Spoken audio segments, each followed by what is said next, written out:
Hello, my friends, and welcome to today's video break. Psalm 44, verse 23 says, "Awake, Lord, why do you sleep? Rouse yourself. Do not reject us forever." There's no other explanation to the psalmists and their suffering than God must be sleeping. God is not aware. God can't see. God doesn't hear me. God doesn't see me. God doesn't know. God doesn't, you fill in the blank. Haven't you ever felt that way when you're going through a season of life where things seem so strange? Like you can't understand that God's not listening. And it seems like such a horrid space to be in this place where, this terrible time that, why, God? Come on, wake up. Can't you see? And this wasn't derogatory towards God. This was a heart that was transparent before God. That's why I appreciate the Psalm so much, because there's so much transparency.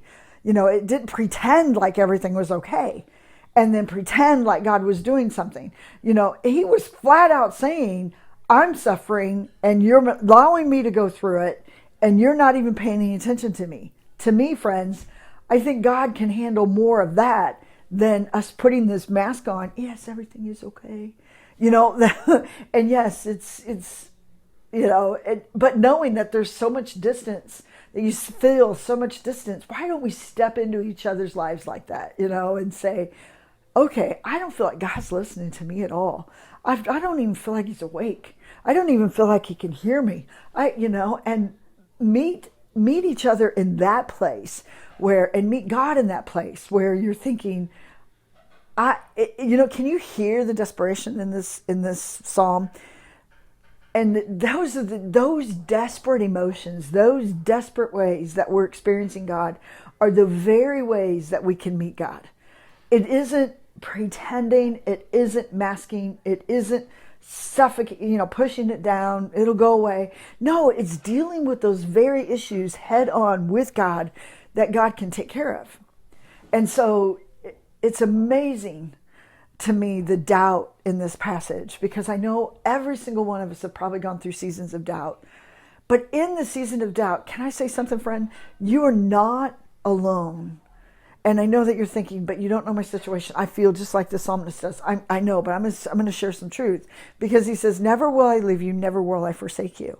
But maybe the voice of God has become quieter so that you and I can continue to seek and to search and to draw nearer.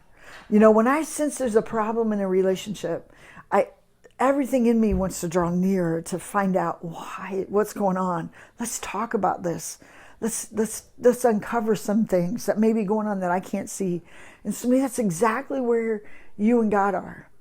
Get quiet and be as real. I can't tell you this. He loves you as his child. Be as real as you possibly can. You would just hate it if your child felt like you weren't listening and that you were not, paying any attention to them. And yet they weren't telling you and expressing these things to you. Be real, my friends. And God will meet you right there in that place. Be blessed today.